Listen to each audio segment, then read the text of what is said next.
Hi, I'm Marty Nemko. Something I saw in today's Wall Street Journal confirmed what I have been seeing acceleratingly in the last few years, and that is that we're getting sadder. I'm going to read this paragraph, first paragraph from the Wall Street Journal. The U.S. has fallen out of the top 20 happiest countries for the first time since a global ranking began in 2012, due to in large part into a drop in happiness among younger adults. Americans fell to 23rd place in happiness, down from 15th just 1 year ago, according to data collected in the Gallup World Poll. Costa Rica and Lithuania were among countries that reported being happier than Americans. The survey asked respondents to rate their current lives on a scale from 0 to 10, with 10 being the best possible life for them.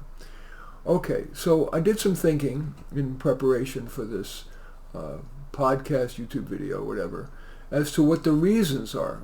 And so I want to propose a bunch of them and see if they apply to you. The first one that comes to mind is economic stress. Yeah, they say the unemployment rate is low, but the lack of good jobs, and I'm a career counselor, so I get to know this, is profound. So many of the jobs, even if you are some science person, a computer science person, a lot of the jobs are mundane. A lot of the jobs are temp and part-time, or don't pay very well. There's no job security. And imagine what it's like for the 50% of people who are, quote, below average. By definition, 50% are, who aren't really techies or smart or driven or have a drug problem or a mental health issue or simply are just not likable, which candidly I tend to not be. People tend to respect me but not like me. I'm too intense, not woke enough for these people here in the Bay Area. And then there's the specter of artificial intelligence staring us in the face as ever more jobs, trickle, are getting, if not eliminated, they're becoming AI assisted, which means fewer people need to be hired. It's scary for all but the superstars. And a lot of people used to turn to self-employment, but that's harder than ever. The regulations are increasing, the reporting requirements are increasing, and of course, so much of the entrepreneurship it could be done digitally, and so you're competing with everybody in the world. That is not easy. So that's going to make people sadder. And what used to be the way in which people try to compensate, or at least temporize, that is, delay for a while, is to go to school. But with degree proliferation, even degrees aren't enough to compensate for, certainly for all the years that it takes and the mammoth cost of the often boring and irrelevant higher ed. And so many people have degrees that, unless it's from Harvard or Stanford, it makes employers yawn. So that's going to increase sadness, because even as we used to feel comfort if we got this degree or went and got the master's or the PhD. I was honored to be asked to give a session on career advice for PhDs in neuroscience at the Society for Neuroscience conference. They expected 30 people. There were hundreds lined up to talk with me afterwards. So even if you got a PhD in neuroscience, it ain't easy. That's going to make people sadder. And again, especially younger people. Relationships.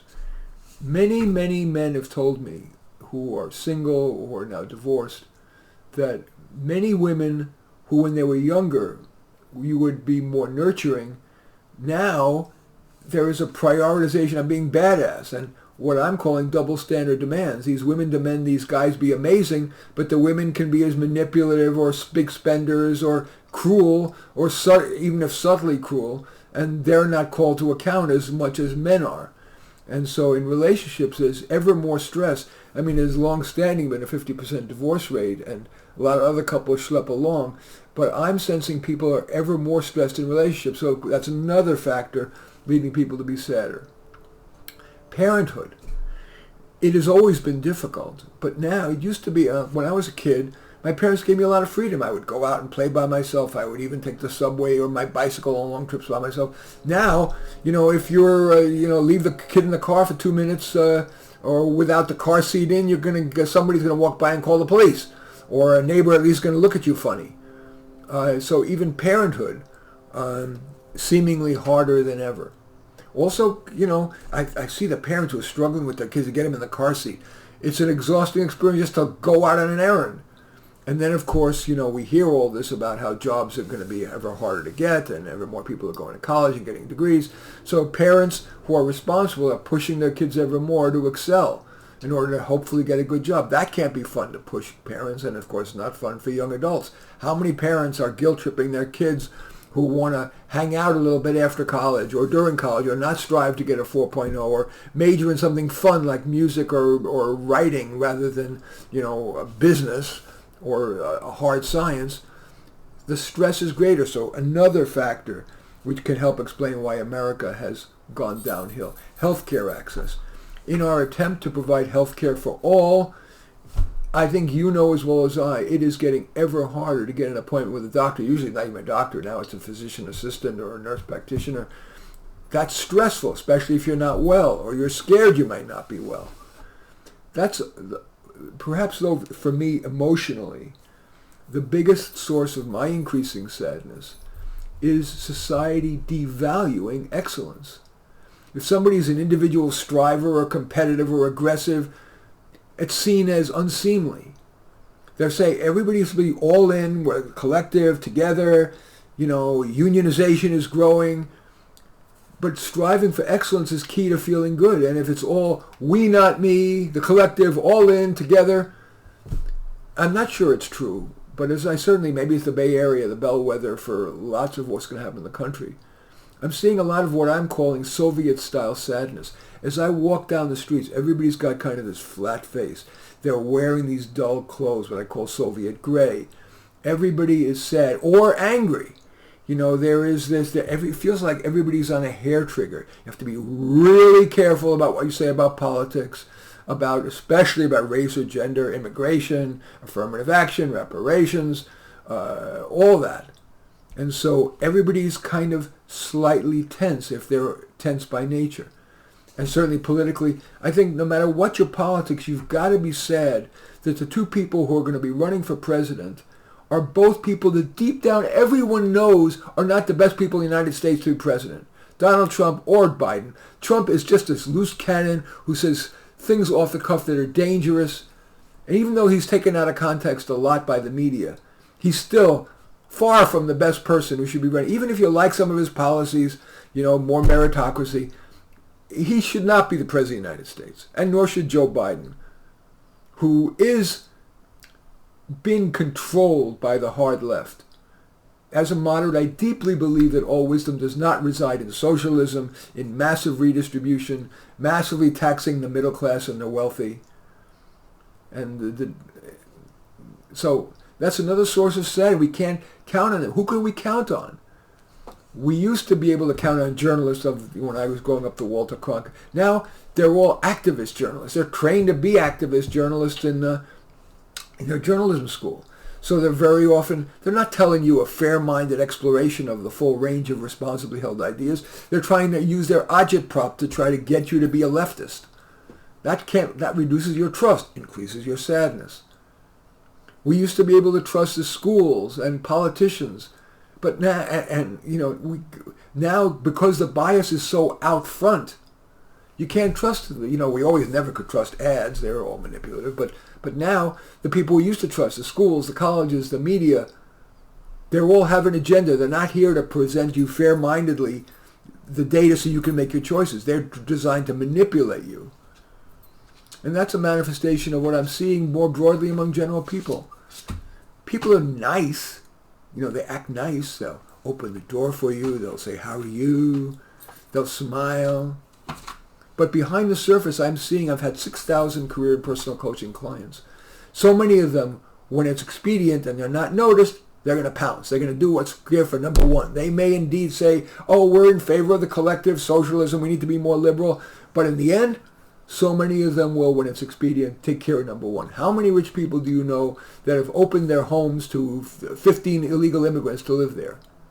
How many of them are willing to give up their very expensive, actually more resource-using Teslas or Lexus or Mercedeses, for something more environmental? How many of them are willing to give up their big house for a small house because it's more environmental? Not very many. So I'm a member of an organization And a person who's knowledgeable said, Marty, you are by far the most authentic person. Everybody's very nice to each other, but that lack of authenticity is making people sadder. And I'm speaking here, I deeply believe that I would say this even though I was black or Latino or a woman. I believe that it is utterly unfair and dispiriting, certainly to white men, that there are special goodies to everyone except white men. What white men get is opprobrium, criticism. And if they accomplish, they're demeaned as a result of white male privilege. We're not even called men anymore. We're called males because it's less human. We don't speak of female. We speak mainly of women, but men are spoken of as males. It's as though it's just their biological gender. And of course, not surprisingly, amid all this reason for sadness, as marijuana has become legalized in the government's horrible attempt to just get more tax money and the people be damned, just like they do with legalizing gambling and the lottery, which is just preys on the poor. That legalization of marijuana, the data is now abundantly clear that it increases the risk of depression, anxiety, schizophrenia, and of course all the car accidents and the victims and their sadness and the person who's a frequent user of marijuana, especially if young, is more likely to be sad. That's another factor leading America's decline in the sadness. I do believe that's a fair encapsulation. I'm seeing ever more Soviet-style sadness. Now maybe it's just a bellwether, but generally what goes on in the Bay Area is a bellwether for what's going to occur. I want to end with just a moment by saying about myself. I am not depressed, but I am sadder, and in large measure because of all of the above. And I'm hanging in. I'm doing all right. I'm still as busy as I've ever been. I have my wonderful career counseling practice, and I write, and I do these YouTube videos. But I'm feeling like what I'm hanging on is not a thread, but a thin rope. One significant setback, a health problem, something happened to my wife, something bad would happen. I get sued or something like that. I could easily be rendered dispirited, inert. I certainly hope that's not going to happen to you. And I always, as always, I do thank you very much for watching.